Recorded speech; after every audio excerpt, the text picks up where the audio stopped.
Have you ever been so broken that even breathing felt like a burden?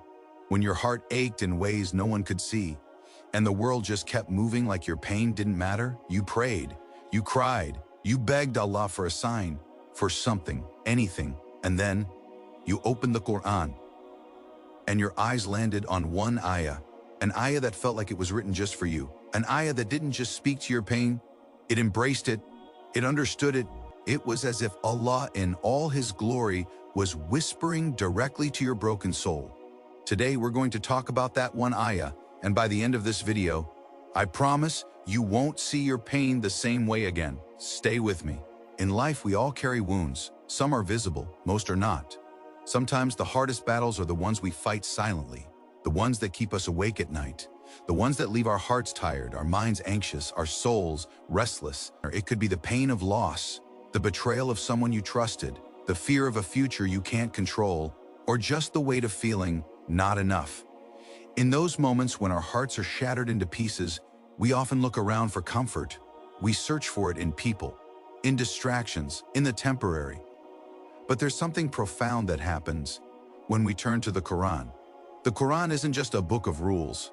It's not just history, it's a conversation, a divine, living dialogue between the Creator and His creation. And within it are words that have healed generations, words that continue to soothe the brokenhearted, words that wrap themselves around your pain and say, you are not alone. There's one ayah in particular that strikes deep when you're broken. It doesn't just tell you to have sabr, it acknowledges your struggle, it sees you. That ayah is in Surah At-Tawbah, ayah 51. Say, never will we be struck except by what Allah has decreed for us. He is our protector. And upon Allah let the believers rely. Let those words sink in. Let's take a journey into this ayah, into its context, its meaning, and what it really means to rely on Allah when everything inside you is breaking. Let me tell you a story. There was a young man, ambitious, full of dreams, a heart filled with love for Allah, always eager to please his family, to work hard, to build something beautiful. But one day, life hit him hard. He lost his job, his engagement was called off, his father fell severely ill. It all happened in a span of weeks, and for the first time in his life, he felt like the ground beneath him was crumbling. He sat in his room in the dark, his head in his hands, asking silently, Ya Allah, why me? He wasn't angry, he was just tired, exhausted, confused. Have you ever felt that way? When you don't doubt Allah, but you doubt yourself. When your iman is still there, but it's surrounded by fog. He tried to pray, but the words felt heavy. He opened the Quran and felt nothing, until he stumbled upon Surah At-Tawbah, ayah 51. Say, never will we be struck except by what Allah has decreed for us. He is our protector. And upon Allah let the believers rely. That one ayah stopped him. He read it again and again. Never will we be struck except by what Allah has decreed for us. It wasn't random. His pain wasn't a coincidence. It wasn't a punishment. It was a decree from the one who knows him better than he knows himself, the one who created the hearts and the one who heals them. Let's pause here. When something painful happens, our minds rush to find a reason. We try to calculate, to solve the problem, to make sense of it. But pain often doesn't make sense on the surface. Not at first.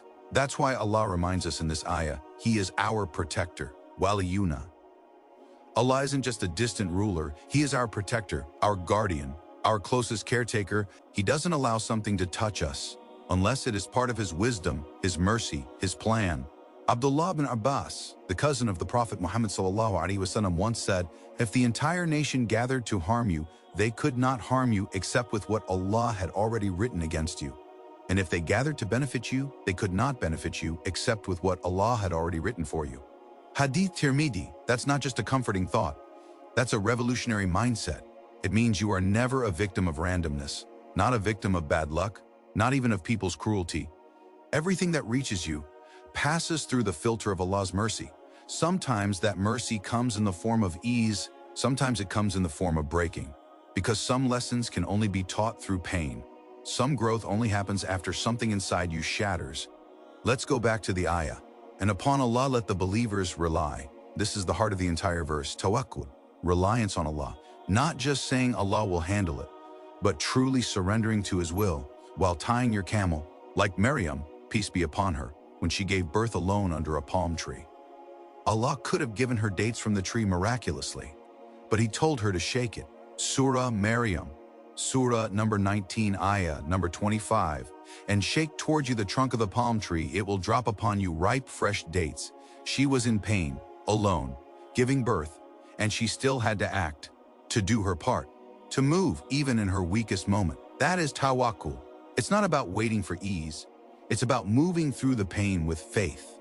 Like the Prophet Muhammad ﷺ himself, during the most painful year of his life, the year of sorrow, he lost Khadija, his beloved wife and support. He lost his uncle Abu Talib. He went to Taif seeking help, only to be rejected and stoned until his feet bled. But even then, he turned to Allah and said, "If you are not angry with me, I do not care." That's a heart that has tawakkul, a heart that is broken, but trusts, because it knows Allah is the protector, and whatever reaches me is from Him. So what do we learn from this ayah? From this journey of being broken and rebuilding with Allah? We learn that faith doesn't mean we won't feel pain. It means we trust the purpose behind the pain. We learn that healing is not always the removal of hardship. Sometimes it's the presence of Allah within the hardship.